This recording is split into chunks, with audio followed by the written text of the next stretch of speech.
Look, we all know that life is short, right? But for some reason, we tend to act like we've got all the time in the world. So, in this explainer, we're going to tackle that head on. We'll use a few really powerful mental models to help you spend your time wisely and actually make every single moment count.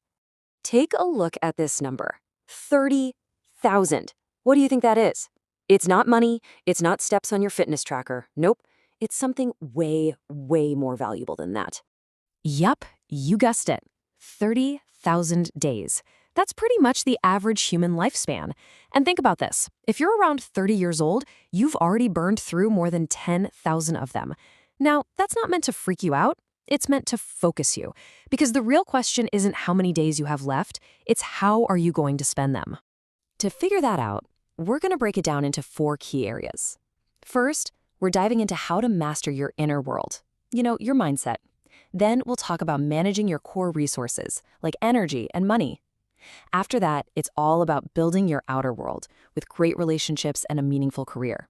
And finally, we'll wrap it all up by learning how to actually design your life instead of just letting it happen to you. All right, let's jump right into part 1, mastering your inner world. Because let's be real, before you can change anything on the outside, you have to get your head straight on the inside. The way you see the world and manage your feelings, well, that's the foundation for literally everything else. So, have you ever noticed how summers felt like they lasted forever when you were a kid, but now entire years just seem to vanish? That's not just in your head. It's a real thing called the time unit paradox. Basically, your brain measures time by logging new experiences. When you're a kid, everything is new. But as an adult, routine takes over, and your brain just hits the fast forward button on all those same old days. But here's the cool part. You can actually hack this system. By intentionally shaking things up and seeking out new stuff, you literally force your brain to slow down and pay attention again. Drive a different way to work, try to learn a new skill, talk to someone new. These things create fresh memories, and that stretches your perception of time.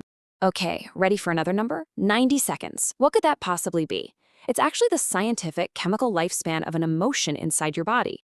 You heard that right. That first rush of anger or sadness or even joy, it's just a chemical reaction that's over and done within about 90 seconds. Anything you feel after that, well, that's on you. You're choosing, consciously or not, to keep re-triggering that emotional loop.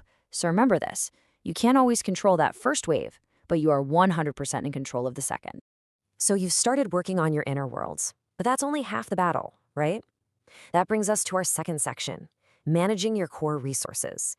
Because what good are all those days if you don't have the energy or the freedom to actually do anything with them? We tend to think of health as just a way to add more years to our life, but it is so much more than that. Your physical energy, your vitality, it's a multiplier for everything you do. I mean, think about it. Would you rather have 8 focused, high-energy hours or 12 exhausted, distracted ones? It's not about the number of hours you have. It's about the quality of those hours. And oh man, we have all been here. Morning you is a superhero. I'm going to hit the gym, eat a salad, and finish that huge project. But then evening you shows up, completely drained, and all they want to do is crash on the couch. The secret isn't more willpower. It's designing your environment to make it easier for evening you to actually follow through on what morning you planned. Now, let's talk about what it means to be rich. Take a look at this. Person A makes $100,000 a year, but they're working a brutal 80 hours a week. Person B makes $70,000, but only works 30 hours. So who's actually wealthier here? Well, person A is making about $24 an hour, while person B is pulling in over $44 an hour. This is a concept called time affluence. Real wealth isn't just your bank account. It's having the freedom to enjoy your life. And that idea of time affluence is the perfect bridge to our third section, building your outer world. Once you've got your mind right and your resources sorted, it's time to start taking deliberate action to shape your relationships, your career, and the world around you. Okay, here's a super simple but incredibly powerful tool to figure out what's important. It's called the deathbed test. Just imagine you're 90 years old, looking back over your life. What are the things that will truly matter? What will you be proud of? What will you regret not doing? Answering that question honestly cuts through all the daily noise and gives you instant clarity. Once you have that clarity, you have to protect it. So try this out. Make a list of everything you want to accomplish. Now, circle your top 3. And here's the kicker. Everything you didn't circle, that's now your avoid at all costs list. It's a brutal but brilliant reminder that true success is often about what you choose to say no to. And this focus applies to people too. Think of every relationship you have like a little bank account. You make deposits with small, consistent things. A genuine compliment, remembering a small detail about them, a random text just to check in. And you make withdrawals by being flaky or selfish or only calling when you need something.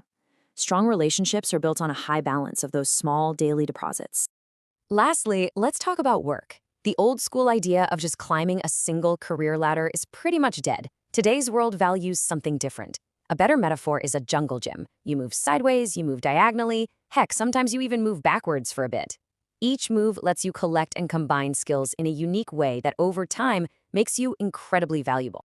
Okay, we are on the home stretch. Section 4. This is where we pull everything together. It's called Design, Don't Default. This is all about making that shift from being a passive passenger in your own life to becoming the active architect. For most of our lives, we're told to have a 5-year plan, a 10-year plan, but here's the thing, you can't just think your way into a good life. Life design is about testing your way into it. So instead of some grand plan, what's one small experiment you can run this week to see if that path you're thinking about is actually a good fit? A huge part of testing is just getting creative. But creativity isn't some magic lightning bolt from the sky. It's more like an old faucet. When you first turn it on, a bunch of brown, rusty water comes out, right? Those are your bad ideas. You have to have the patience to run through all that junk to get to the clear, good stuff. Don't wait to be inspired. Just turn on the tap. And this brings us to maybe the most important idea of all. Society gives us all these default metrics for success, doesn't it? Money, job titles, the size of your house.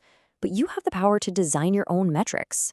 What if for you, a successful life meant how many new things you learned, or how much time you spent with the people you love? You get to decide what the scoreboard looks like. So, we started with the number 30,000, and that's where we'll end. Those days are ticking away whether we're paying attention or not. You don't need some massive, perfect plan to get started. So, I'll just leave you with this one simple question. Based on everything we've talked about, what's one small experiment you're going to run today?